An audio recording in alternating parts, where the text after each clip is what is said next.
आज कोणती भाजी करायची हा प्रत्येक गृहिणीला पडणारा प्रश्न. आणि रोज रोज त्याच त्या भाज्या खाऊन कंटाळा आला की एखादा चविष्ट आणि झणझणीत पदार्थ खावासा वाटतो. तर आज मी तुमच्यासाठी घेऊन आलेली आहे अतिशय सोप्या पद्धतीने पटकन तयार होणारी झणझणीत अशी शेवाची भाजी.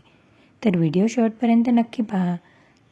मी अश्विनी सर्वांचे स्वागत करते अश्विनी किचन डायरीज मराठी या यूट्यूब चॅनलवर. तर चला मग आजच्या रेसिपीला सुरुवात करूया. शेवभाजीसाठी लागणारा मसाला तयार करून घेऊ. इथे मी 2 कांदे आणि 1 टोमॅटो भाजून घेतलेला आहे. खोबऱ्याचा तुकडा पण भाजून घेतलेला आहे. 10-12 लसणाच्या पाकळ्या आणि अद्रक घेतलेला आहे.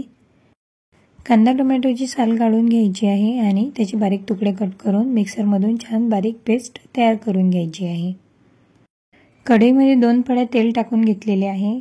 तेल गरम झाल्यानंतर त्यामध्ये जिरं मोहरी टाकून तयार केलेली कांदा टोमॅटो लसूण अद्रकची पेस्ट टाकून छान तेल सुटेपर्यंत परतून घ्यायची आहे.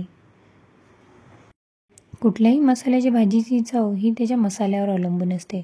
आपण तयार केलेला मसाला जेवढा छान तेलात शिजेल तेवढी आपल्या भाजीला छान चव येईल.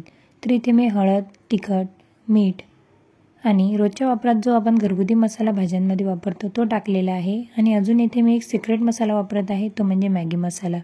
1 चमचा मॅगी मसाला वापरलेला आहे, त्यामुळे आपल्या भाजीला खूप छान चव येईल. मसाल्याला छान तेल सुटलेलं आहे. आता यामध्ये हळद, तिखट, मीठ टाकून एकदा व्यवस्थित परतून घेऊ.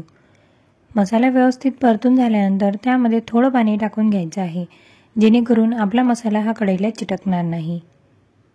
तर इथे मी थोडं पाणी टाकून मसाला छान शिजवून घेतलेला आहे आणि परत एकदा थोडे पाणी टाकून आपण मसाला वाफवून घेऊ. यामुळे काय होणार, आपल्या भाजीला खूप छान तरी येणार आहे.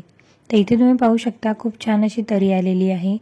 तर मी यामध्ये थोडी कसुरी मेथी टाकून घेत आहे आणि परत एकदा 2 मिनिटं वाफ काढून घेऊ. वाफ काढल्यानंतर इथे तुम्ही पाहू शकता परत खूप छान अशी भाजीला तरी आलेली आहे.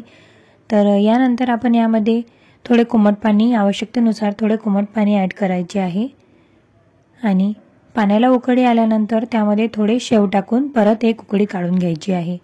यामध्ये मी आता थोडे शेव टाकत आहे आणि जेवणाच्या अगोदर किंवा भाजी सर्व करण्याच्या अगोदर त्यामध्ये आपल्या आवश्यकतेनुसार शेव टाकून परत एक उकळी काढून घ्यायची आहे. यामुळे आपली भाजी ही जास्त ड्राय होणार नाही. अशा प्रकारे कुठलेही जास्तीचे मसाले न वापरता आपली भाजी शेवभाजीमध्ये साधे शेव किंवा मसाला शेवसुद्धा वापरू शकता. तर आजची ही शेवभाजीची रेसिपी तुम्हीसुद्धा नक्की ट्राय करून बघा आणि कशी वाटली हे मला नक्की सांगा. तर पुन्हा भेटूया अशाच नवनवीन रेसिपींसोबत. तोपर्यंत व्हिडिओ आवडत असेल तर व्हिडिओला लाईक आणि चॅनलला सबस्क्राईब जरूर करा. तोपर्यंत स्वस्त खा, मस्त रहा. धन्यवाद. Thank you for watching.